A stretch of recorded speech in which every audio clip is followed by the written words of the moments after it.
Coming up next, a special interview with a heavy from the last great decade of rock and roll. It's an inspiring conversation because he pounded the pavement for years before he made it. I mean, he lived in his car. He was homeless. He painted dental offices, for hell's sake. He wrote dozens of bad songs to get to the great ones, and he paid his dues, and he finally got his chance when his demo was taken by his rep to a major label. They took one listen to it, though, and they threw the demo at his rep saying, "We want nothing to do with this artist or band." He thought he had a record deal only to be dropped, but he persevered. That demo that they threw away, that became the album 16 Stone, and it had 5 massive hits, including Everything Zen, Machinehead, and Comedown and Glycerine, which both hit #1 in the alt charts.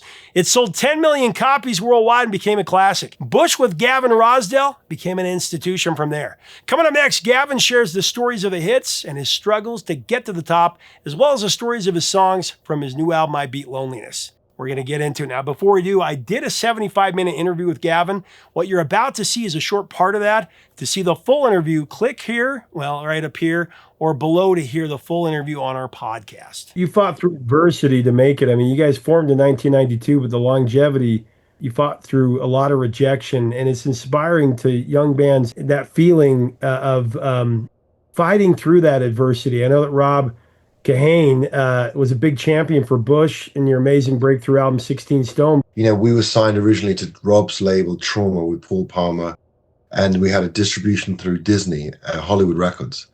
And the story goes, according to Rob Kahane, that when he delivered the record to the Hollywood record team, they threw the CD at him and said, not only are there no singles, there are no album tracks on this record, on 16 Stone, and dropped us. And that's when we were then free to then sign with, then when Ted Field heard us on K-Rock, he picked it up and they wanted to sign us. And I remember coming to LA and I met Ted and Jimmy, and there was open arms and really embracing us and like, this is an amazing record and we want to be part of this journey with you. We really believe in this band. And if ever I'm any inspiration to people, I keep it very, very clear that everything's a struggle.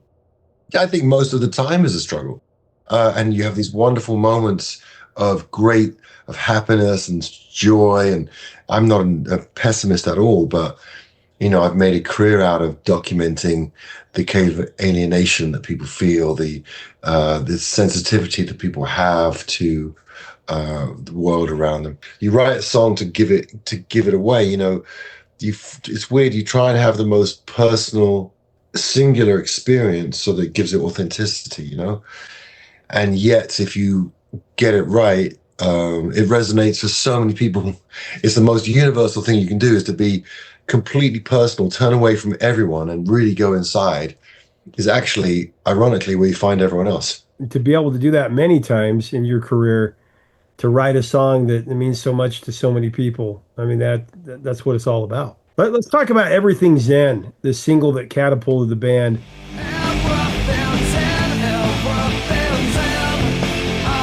Well, I mean, there was a lot of dissatisfaction in my life because I was struggling. And, well, I mean, it's funny enough, like with Bush was a really healthy 2 years from the start of it to having a record. So that singular journey had momentum. There's a lot going on in the track too, probably more than a lot of people realize. The lyric, "Rain Dogs Howl for the Century," nod to Tom Waits and Allen Ginsberg. Tom Waits, Ginsberg. Rain dogs howl for the century. $1 million. Try to See It Once My Way is probably the Alice in Chains, you know. Because I'd written songs for years that had gone nowhere.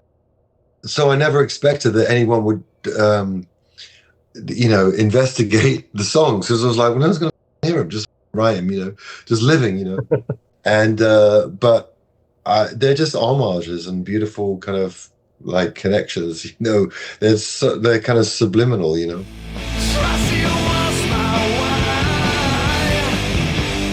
And of course, one of the great lyrics of all time, "There's no sex in your violence." I mean, that was one of the great lines of the time. There's no sex in your violence.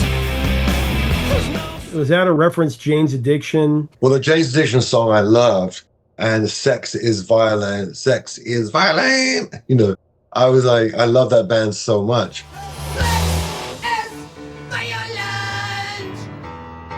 And then another line, should I fly to Los Angeles, find my asshole brother? That was definitely provocative. It was an edgy lyric that broke Bush away from really the Britpop trends of that era. Find my asshole brother. Mickey Mouse. Just a better way of saying, you know, people always talk about their soul brother. You know, my soul brother, my soul sister. So it seemed much more entertaining to have an arsehole brother. And true and real, you know. Yeah. People's brothers are generally more arseholes than souls. You know what I mean? Because the way brothers are and stuff like that, you know. You've noted that the song is about youth culture and, you know, the Mickey Mouse has grown up a cow, the nod to Bowie there. Days on sale again. Well, Everything Zen was a #2 track at alternative rock, huge breakthrough for the band. It's also #9 for the entire continent of Europe on the European alternative rock chart. I mean, and it's been a really sweet moment showing how far you come from, you know, that flat in London when you wrote it and just everything that you'd fought through. Oh, that was that was stratospheric. That 90s ride was something else, stratospheric. I mean, we were always kept humble by people being frustrated we were so successful.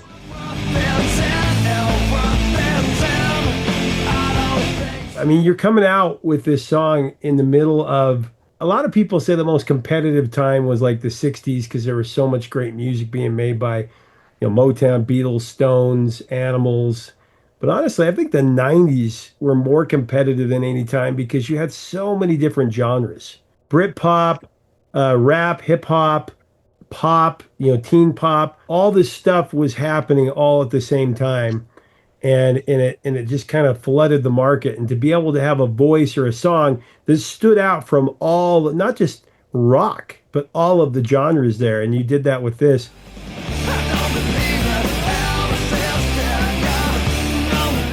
You were documenting a moment of disillusionment in the 90s, and you did it so well. Did you feel that pressure? Did you feel that going on? Or you just, like you said, you're just writing? No, I tell you, I had this epiphany, actually. So the first song that I wrote on my own was this song, was Comedown.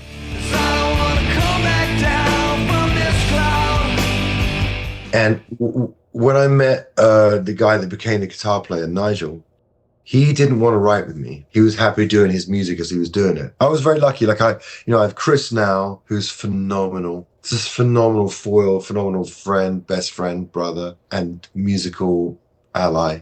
And when I came up, Nigel was equally just fantastic and like interesting and elevated my songs and played amazing guitar. And he was so good. He said, bring me a song. I'll tell you what, if you have any songs, I'll demo them for you. I don't really have the time to write with you, but I'll demo them, right? So I go around his house and it took him, you know, so every 16 Stone song would be, I'd go to his house with 2 or 3 songs. I said, I've got these. And he'd demo them up. And he was so good at demoing them up. He always made the songs better. Then he'd play on them, elevate the songs massively. He's such a great guitar player.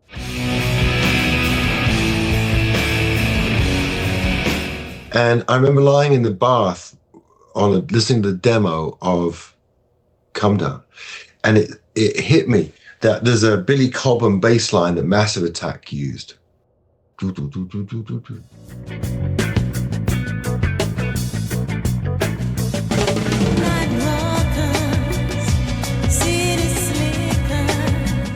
was in the bath and I could hear it come down the demo we'd done. I was like, I think that bass line could fit on there. Now, Massive Attack used it from Billy Cobham, so I was like third in line, and I was like, so I went back the next day and I was like, can we try that? And of course he could try anything.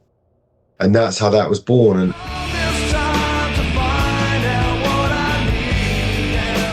that's when I realized that I'd always, in the other bands, made music or done what I thought would make us successful.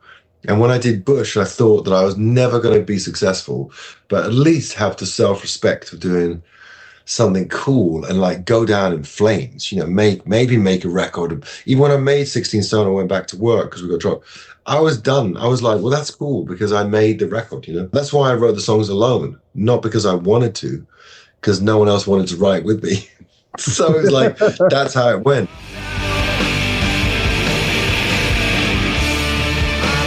What was the specific moment or feeling that forced you to sit down with your guitar and cross that threshold to write Come Down? Oh, because I'd begun to worry. I came back from a trip. I came to LA. Because I felt I was too safe in London, so I basically couch hopped for 3 months in LA in '92. This is when all these bands were bubbling. I knew about them bubbling. I didn't go and see the bands. I didn't have epiphanies. There was a '92 Nirvana show at the Roxy that I was actually, I guess I was around for, but I didn't go to. And I was mainly out here to just be strung out, living on people's sofas, couch surfing, strung out. Lived in a car for a few days. I worked on the Kirsten McCall video, stayed on the beach there in the Volkswagen Sirocco that someone had lent me. So I stayed in that for a few nights. And I had this lawyer who wanted to see me to represent me. So I went to New York on this journey to meet someone and meet this guy to manage me. And I met him and he was just off. It was all off. It just didn't feel right. LA, I'd failed. I thought I'd meet someone in LA to help me, you know, with that band. That didn't work. I got to New York. This guy's a weirdo. Then I began to, the first time, I was really worried, you know, I was like, okay, this is, you know, I sort of, the rest of the time I never thought about it, just like kept on digging, trying to dig out of jail, you know. This, I was like, I think I've reached a metal steel wall and I've got a spoon, you know. So I just thought, well, I'll amass these songs and see what happens. Is it true that you were actually painting dentist offices when you're writing some of those songs? Because that's also the... When I went back to work after I finished 16 Stone. I had to live and eat, and so a job came up, and I'd done the record, and as far as I knew, they'd lost the distribution, and it wasn't going to come out, and so I went back to work, and it was 6 dentists' offices, and it was wild because like in Kafka, because they were identical, they were quite big.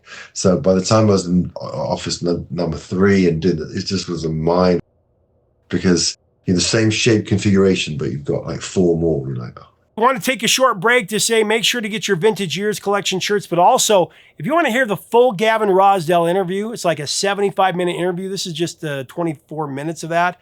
Make sure to go to our podcast below and you can see the whole thing.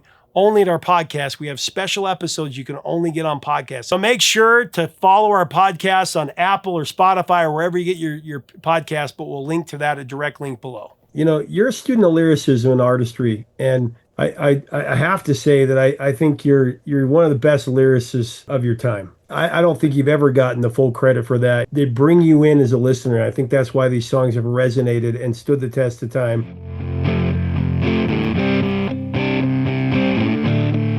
When you presented Glycerine to your bandmates, how did they react? Well, I was in a rehearsal room in Harlesden. Now, Westbourne Grove. I can see the rehearsal room, I can see the room, and now they're in there with my manager, my lovely, beautiful, great manager, Dave Durrell, who I miss a lot. I started playing Glycerine, and I was like, first of all, I said, guys, wrote this song, and I'm like, my bad, but I think it might be someone else's, because it sounds really adult for me, and anything sounds much more composed than anything I'd probably done before, you know. I love. And so I said, forget it. So I started playing the song, and they just like about halfway through, they just were talking, and I started again. I was like, stopped. I was like, guys, I think this song could be really good for us. Please check it out. Everyone's fucking talking. So we played the song. So I played it twice for them.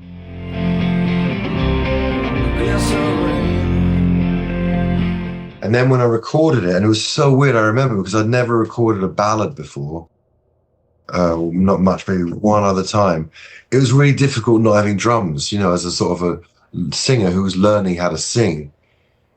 It was just so weird not having drums in my ears. I was like, oh my God. To have a song that doesn't have any drums, very rare for 90s alt rock. Was there ever a moment where you're like, oh, I gotta add them. This is too much. It's like when Prince didn't put took the bass line out of When Doves Cry, It was so beautiful. Nigel wrote this. His father had died during the recording of the record.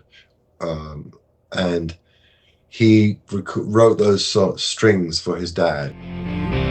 Don't let the days go. He's so sweet. I remember he said to me, should I put strings for Pa on there? I was like, maybe not. Maybe that's a bit, just like put your dad's name. It's very sweet, amazing strings. So talented, Nigel. Really, really talented.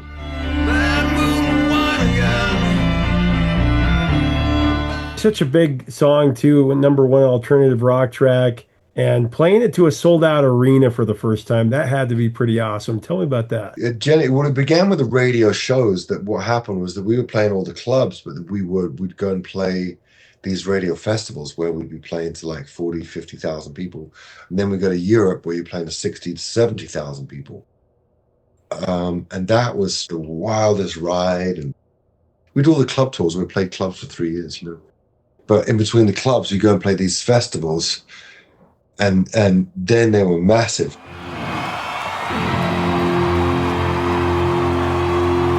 For one last song I wanted to ask you about, though, I've been looking forward to asking about is Machinehead. Tell me about that one.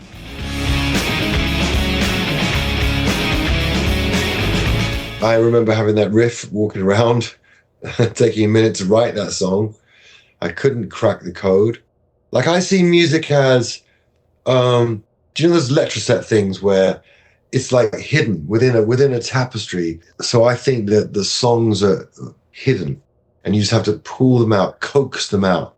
And so for me, again, like Nigel's line is perfect with it. I had the main riff and the idea for it and the words, and I had the drum beat because I did it with a drum machine. And again, I didn't know that it would have the longevity that it had. To me, I was writing songs that were like, I'd been liberated by the Comedown bass line and realizing that I was doomed because I was doing rock music in a time when Britpop and so forth was all that was happening. So no label wanted to talk to me anyway. So yeah, I was liberated from that Comedown experience, and I never thought I'd be successful.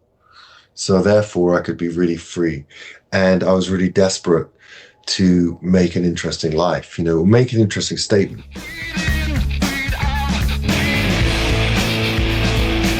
I mean, what was your specific mental image of a Machinehead when you wrote the line "better than the rest"? I've always wondered that.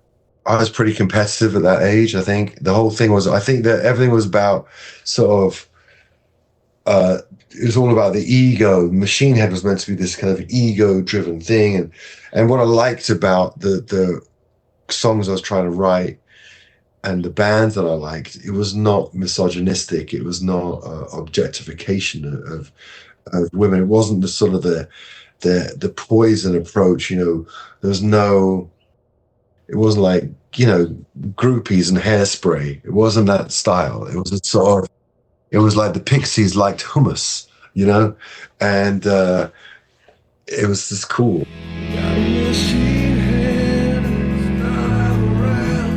Well, I mean, like breathe in, breathe out, walk away from my machine. I mean, these are just powerful lines. I like words to be colorful and like fireworks. And, sometimes I can write 4 lines. I go, those are the 4 of the dullest lines in the history of writing. Just delete, just like keep it interesting. I think I've gotten better at editing myself.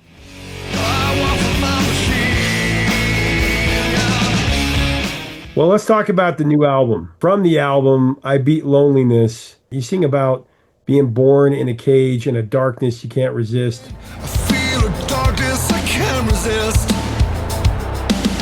That song seems to me to be an indictment about society, but also that internal struggle. Well, that's Land of Milk and Honey, and that's my struggle. If I'm not careful, I become a mouse on a wheel, and I don't know where the wheel's going. Everyone is safe. I try to sing, I still wail. I got to find balance in my life, and balance is connection and disconnection. You need that in your life. I have a big family of kids. I have a great girlfriend, and so a lot of people, a lot of attention and time, and need my love, and I'm traveling and I'm away. and so many sacrifices, losing so many people, obviously, as you go through life, people fall away. If I'm going to write a song or write words, they got to be great. If I'm going to go for dinner, it's got to be great. Now, I don't mean I live under this pressure that everything has to be great and miraculous, but I do want to make sure that I enjoy life and get the most out of it.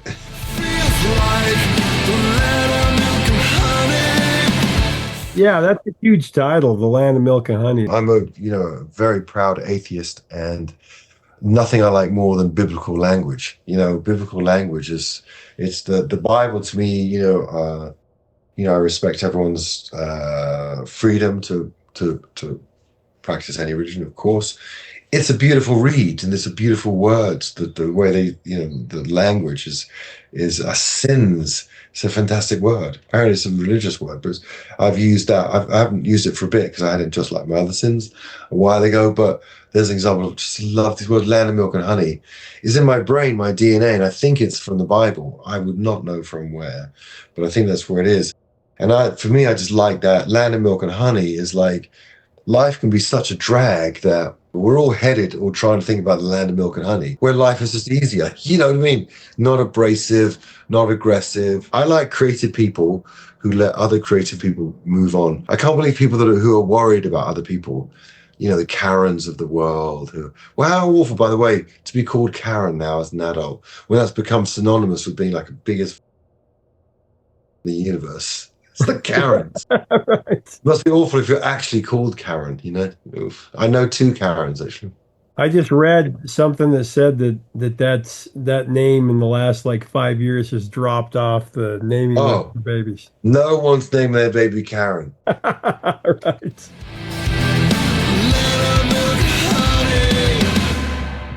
And I'm Here to Save Your Life. Love that song from the new album. Especially intrigued by the second verse, speaking of lyrics. If you see Buddha, kill him. If you see God, you're tripping. Redemption is a song. That's a heavy lyric. That's a Buddhist tenet. The idea is that, nothing exists. If you see Buddha, kill him. He's not as enlightened as you are. It's all about releasing the ego, as my understanding of it. So if you see Buddha, kill him. If you see God, you're tripping. It's just because I've grown up in, listening to people's religion, and I don't get it, and I never did. I love churches. I love hymns. And I understand it. I like the solemnity about it, and I like the kind of certain things about it. But the whole mind control, the whole burning in flames, the whole He made the world in 7 days, the absence of science. It doesn't work for me personally. And then Redemption is the song. First off, Redemption is good because it's very healthy to have redemption. But Redemption is the song is about Bob Marley. Redemption songs. So I said Redemption is the song. So it's like. It's a little, and you're the first person I got a chance to tell that to. No one else cares. No, I love that line. Redemption is the song. People, backstage when I meet them, meet and greet, stuff like that. It's a really emotive time because people really get this chance to tell me what the songs meant to them. And I get people being very emotional because these songs mean something to people. I just thought, wow. And I just thought, if you wrote that, I like that line, I'm here to save your life, that if you're with someone and they're struggling, you can have that line and look at them when that song is on, and you can inherit that line and say it to someone who matters to you. And I just thought I literally did it because I just thought it was really a great opportunity for someone to look at someone they cared about and sing that to them. And that person know that person saved them, and they have that song. I'm here to save your life. And by the way, that's the greatest compliment anyone can pay you, is to say that you wrote a song that they owned, that is their song. Well, to end on one last question, you have you've partly answered it, but I always like to end with this question. You've had a lot of different roles and titles through the years: songwriter, singer, guitar player, lyricist, father, all these types of things. But looking back on your life, your career, your personal life, everything put together, what are you most grateful for in this moment? Because I think gratitude's so important. Oh, it's the only thing. I mean, I just weep with gratitude at my kids. When I just look at them and they're just the greatest. They're great. They're just great. They're so it's essential, especially if you have I have 4 kids. It's absolutely essential that you keep an eye on them, that they are likable. And shame on you if you have kids that are not likable, because unlikable kids are unlikable, unhappy adults who upset the apple cart for the rest of us, and so they're just gracious and sweet, and they're just good kids, and all very different. And I feel really connected with them. I speak to them. Well, one has moved out. He's 19, but he's about to move back, and the other 2 live with me half the time when I'm not on tour. So I just feel really amazed by them, and that's simply the achievement, the crowning achievement of my life. But nice that along the way I've got some good songs that go with it. Wasn't that great? I love Gavin. I think he's a great guy. And leave us a comment. What are your favorite Bush songs? What are your memories of this band? Make sure to get the full interview if you want to hear it, and many of our other interviews that you will not see on this channel at our podcast. Spotify, Apple, wherever you get your podcast. We'll link to it below or right up here. Thanks a lot. Until next time, 3 chords and the truth, my friends.